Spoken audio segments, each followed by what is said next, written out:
trust. Yeah, no, I don't wanna waste what's left. And on we'll go, through the wastelands, through the highways, till my shadow turns to sun rays. And on we'll go, through the wastelands, through the highways, and on we'll go.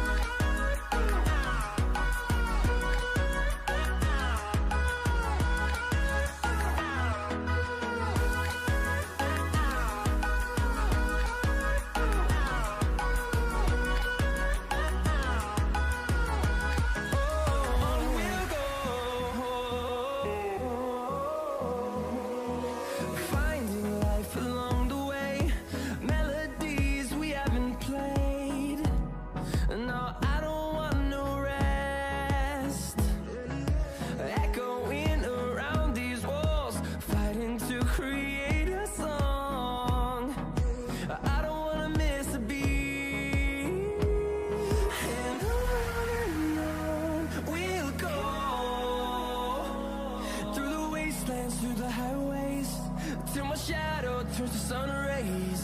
And on we'll go, through the wastelands, through the highways, and on we'll go.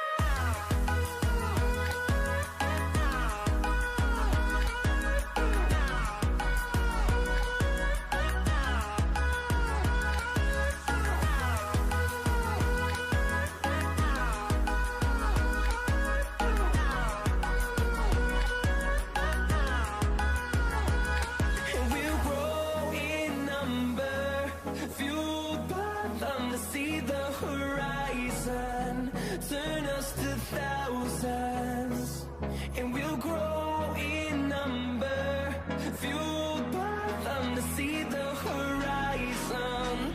Turn us to thousands, and on we'll go, through the wastelands, through the highways, till my shadow turns to sun rays. And on we'll go,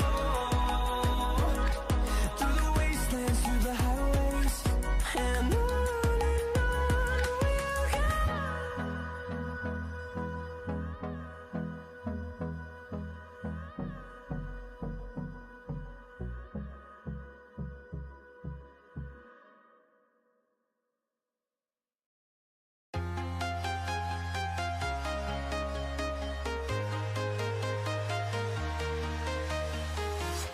I'm walking alone, the streets are empty. The only thing I can see is my own silhouette. I'm getting stronger, step by step. The clock is ticking, but there's no time for regrets. I've been flying from town to town, from London to Taiwan. I've been all around the globe, trying to protect your soul. We are heroes tonight. We will fly above the sky. We are heroes tonight.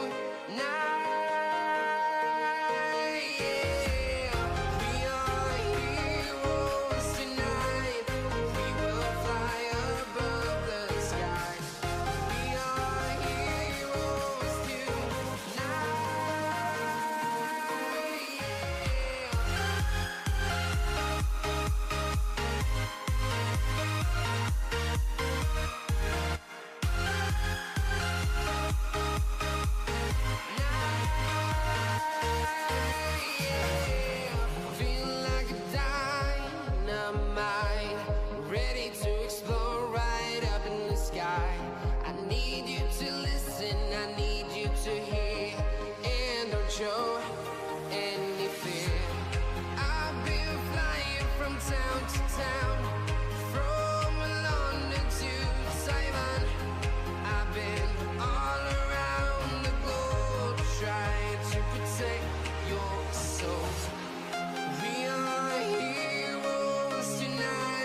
I've been all around the globe trying to protect your soul.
Invincible.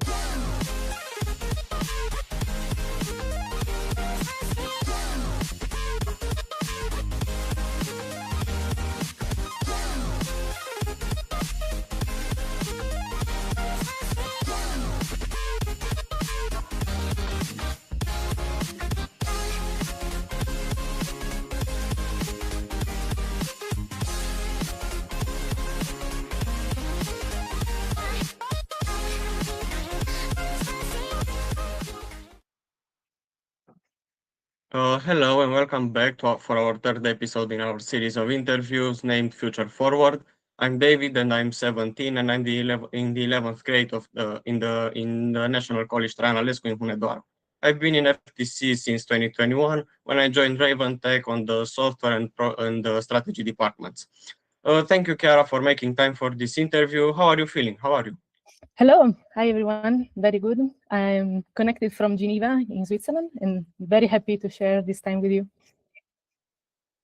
I hope we are going to have a great time doing this interview and I hope that everyone watching will learn something new.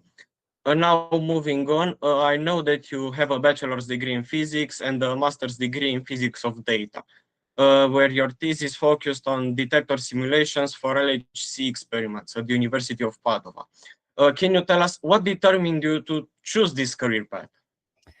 So yes, but I chose this to inscribe to the physics bachelor degree after the last year of high school, in which let's say the last topic that you usually do in high school are very, very fascinating. So I decided to go deeper in this during the bachelor, and in the bachelor, it was let's say we had the occasion of looking at many fields of physics, and among all, the most fascinating for me was particle physics.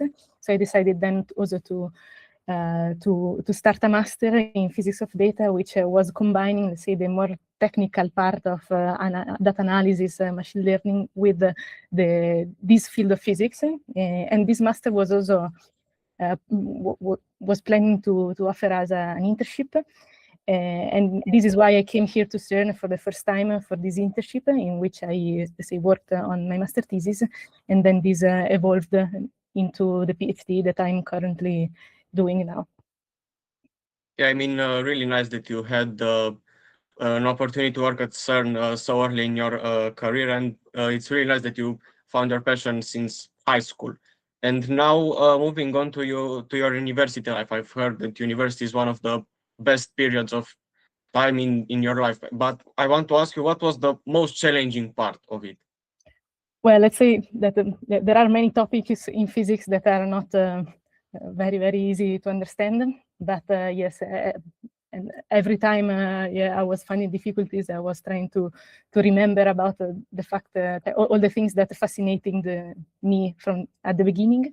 And this helped me to stay strong during the exam sessions and let's say, all the summers on the on the books.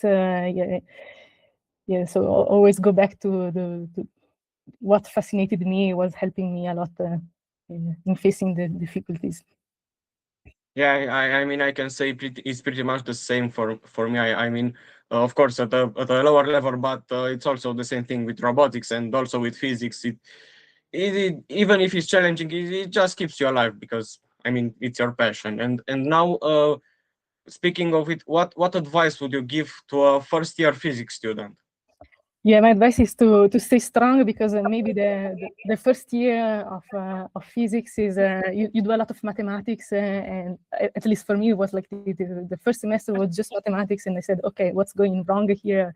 I was thinking of attending the physics university, not the mathematics one, but actually it is very important, because for understanding very well the high-level topics in physics, you need very strong mathematical basis, and everything that you study the first year, the second year is like something that goes on top of the other, so you need to have a very strong basis, and at the beginning can perhaps seem a little bit arid, a little bit less interesting, but everything is useful and everything is necessary, so stay strong, and the more you go on, the better it becomes. Thank you for the advice. And now, moving on to your career, I know that you had a short-term internship at CERN, and now you work as a doctoral student. Your research dealing with short-lived particles and two Christ detector.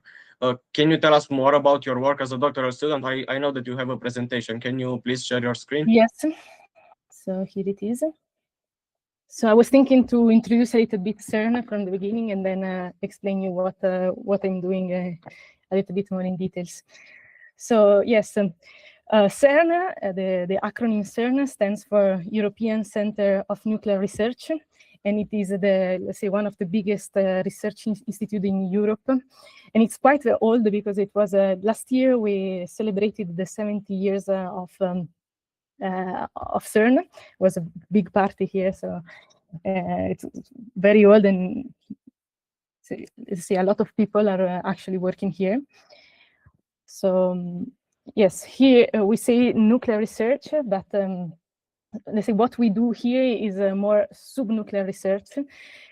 So, which is the difference between the two? So, this is the periodic table of elements. I think that everyone knows very well. And let's say, when you study nuclear physics, you study how the different elements behave. But what we study at CERN is go even smaller, because for example, this is a representation of the atom, also things I think you know very well. So we have electrons and the nucleus that is made by protons and neutrons. But we know that, let's say, also protons and neutrons are not fundamental particles. They are still made of smaller pieces. For example, the proton is made of 3 smaller particles that are called quarks. And we in physics, we have a model that is called the standard model that can predict all the possible particles that then have been discovered. And this is a nice picture of them. We have a very different type of particles. We have, for example, as I said, the quarks that are like the fundamental blocks of matter. You can combine them in 2, in 3, and you can create all the possible particles. Then we have leptons that are, for example, the electron that instead, differently from the proton, is a fundamental particle, and some other his cousins that are more heavy. Then we have another type of particle, very interesting, that is called bosons, that are, let's say, linked with all the fundamental interactions. And then we have a very famous particle that is called the Higgs boson that was, let's say, discovered at CERN in 2012.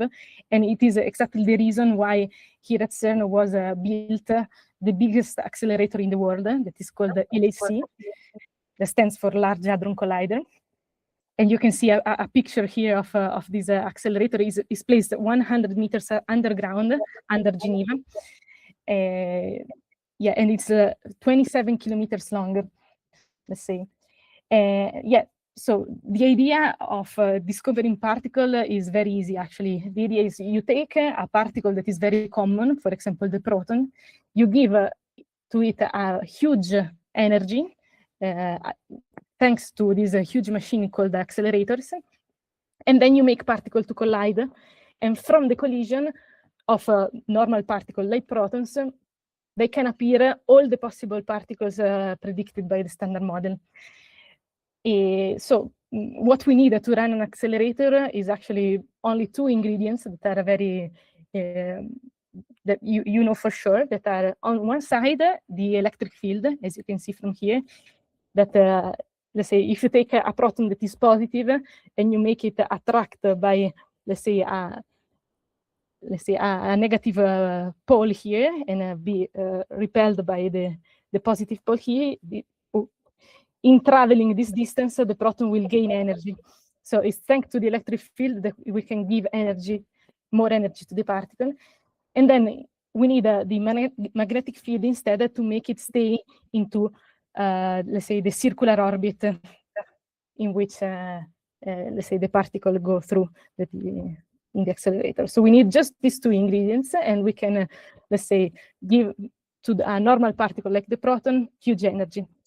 And then, as I said, these protons are made them collide, for example, in 4 points in the LHC here. And around the collision points, huge detectors are built. And the detectors, you can think about them as, let's say, a huge camera made like onions. So every part of the detector measures a certain property of the particle that are created in the collision. And then if you combine all this information, you can reconstruct which is the particle that has been created from the initial protons and their characteristics. So these are pictures of the 4 huge detectors that we have here at CERN. You can see that they are very, very big. This is the dimension of a human compared to the rest. They are very impressive. Yes, and so this is a little bit of introduction of what we do, what is the type of physics that we do at CERN. But what I'm doing here is actually, yes, a very particular thing. Is not. The idea is the goal of my project is to study the rotation properties of heavy particles. And let's say, if particles, for example, particles that are made with this quark that is called charm. So let's say, the more a particle is heavy and the fastest it splits into smaller particles, we say that decays. And let's say usually to study rotation particles, you need a time to let them rotate.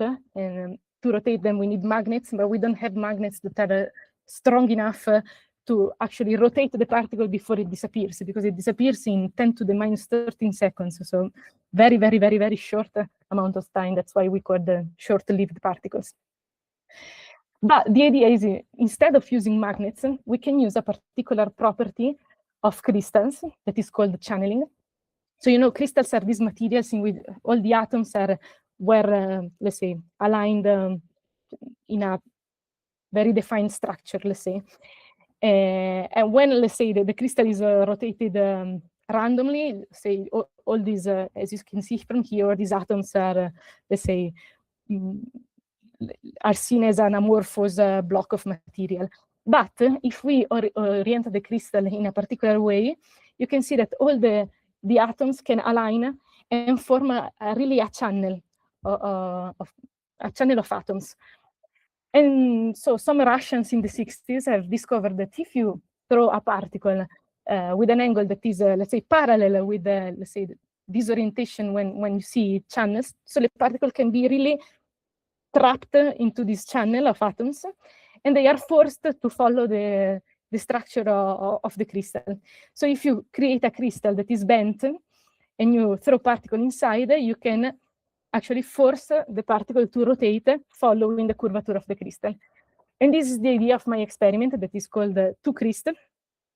And as the name suggests, we need two crystals. One that has the scope of taking some particles from the main circulating beam of the LHC, and then, let's say, move them a little bit up. Then this particle will impact onto a very dense material in which the particle of interest will be created. And then we put a second crystal that is much more long and much more bent to actually rotate the particle. And with a small detector, we can study this rotation property.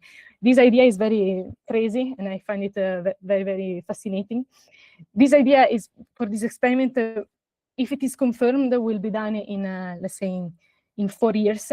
And my PhD is actually on the proof of concept of this very crazy idea. And I can show you here some pictures of me in these years to prepare for this test that we actually have performed this summer. So, for example, here I'm in the office working on the simulations of this setup, because let's say when you install something that is very, very expensive, you need to be sure that what you want to observe is actually observable. So the first step is always to reproduce on your computer, let's say, the setup, and try to predict and optimize which is the correct position, the correct materials, and things like this. Then I did also some lab in order to, let's say, test and prepare one of the two detectors that then will actually measure the rotation property of the particles.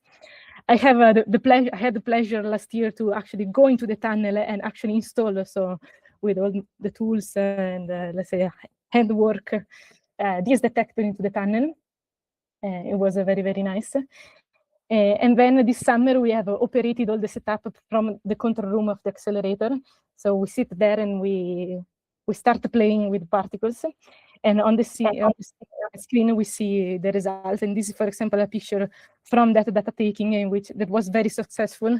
And so we had also some champagne to celebrate this achievement. And then it's also part of the work to actually tell to other scientists about our work, to get inputs and suggestions. And this, for example, me presenting a poster regarding my work at a conference this summer. And yeah, this is basically my life here in the past 3 years. And this is a picture of the full collaboration that worked with me at this experiment. This is also nice because you can see from here that there are many people from many parts of the world. There are people, let's say, from Italy, from Germany, from Malta, from Poland, from Denmark, from Spain. And it's very nice this is also a thing that I like a lot about CERN, that is there are people coming from very different parts of the world working together for a common purpose. Yes, so this is, I think, one of the best things that I have experienced here. So yes, that's all of what I wanted to tell you. So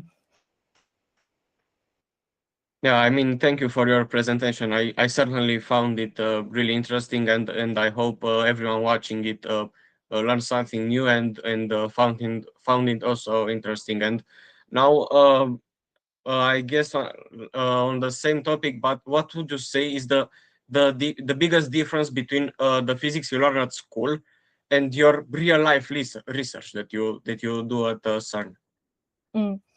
But as I said before, let's say what you learn at school and what you learn at universities are all, let's say, bricks that come one on top of the other. So let's say, yes, maybe what I'm doing now is different from what I studied at the beginning, but without what I have studied at the beginning, I would not be able now to do the work of now. So yes, for example, yeah, my everyday life, what I do a lot now is coding. So that could be, let's say, for doing simulation, as I said before, or for analyzing the data. Let's say, but then I need all my studies of physics to actually understand what I see from the results of the simulation, or from the result of the data analysis. Yeah, I mean, really nice that you, I guess, need to combine these two things, and you use your knowledge to interpret coding. I certainly knew about this computational physics, but I personally didn't know that it's used at CERN, and I really like that. I learned that today. And now, moving on to your let's say life outside of work. I know that you are passionate about music, and you are the guitarist in a band playing concerts and events in Italy. And how did your passion for music start? Also, this is yeah.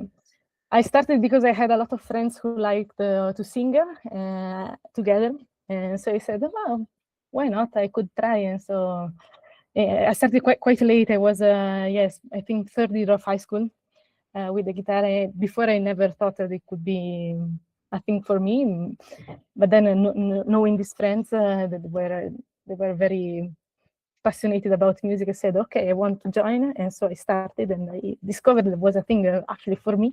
And then singing a lot, playing a lot, I improved. And then I became, I met these very, very nice friends with which we founded this band in Italy that is, now they are like my best friends. So even if now I'm living here in Geneva, I go regularly back there to play with them and to enjoy the time together with music. That is one of the best ways to enjoy time together. Yeah. I mean, I also played the guitar, and I started also a little bit late, like last year or 2 years ago, and I also like to play with my friends, and I know it's really a nice feeling playing with friends, and I don't know, taking a break from your work. But what I wanted to tell is that ask you, it's that I hardly managed to make my schedule so that I can practice every day. How do you manage yours? Yeah, no, my schedule, daily schedule is always very, very busy. So I cannot practice every day, let's say. But yes, I think it's very nice also to find time to do things for you, except outside of work, outside of school, is also very, very important, especially, let's say, if it is with friends and for friends. Let's say, if you have an activity that is done together, this for me at least also was very, very fundamental also during the difficult periods at university, in the session in which you need to study. But if you just study, then at least me, I would have died. Instead, let's say, keeping some time to do nice things with friends I think it's very important. And for me, for example, it was music, but it could be whatever you like. Yes. Yeah, I mean, it's the same thing for me.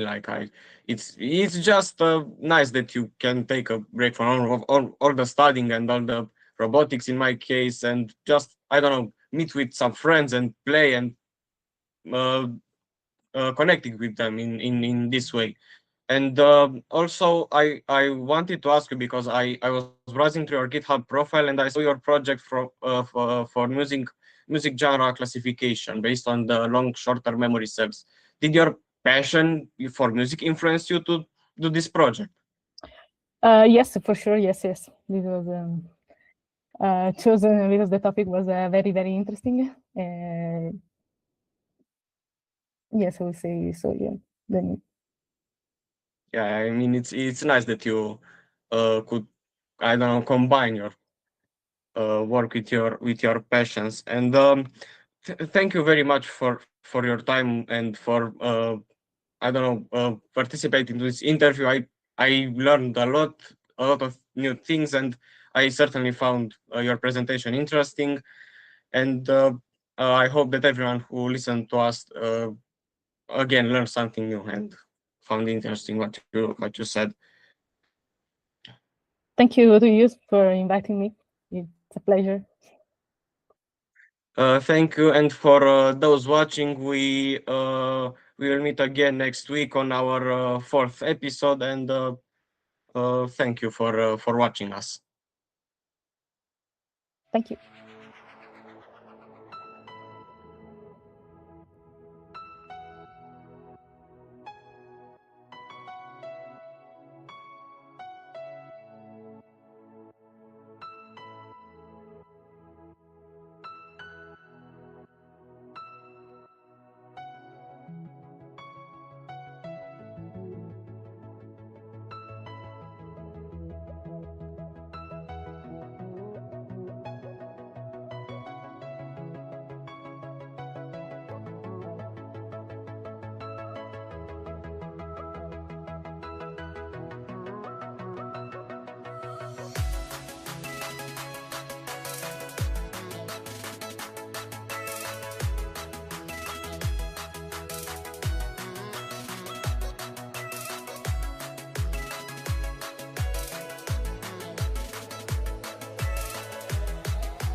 Burning the bridge that keeps us.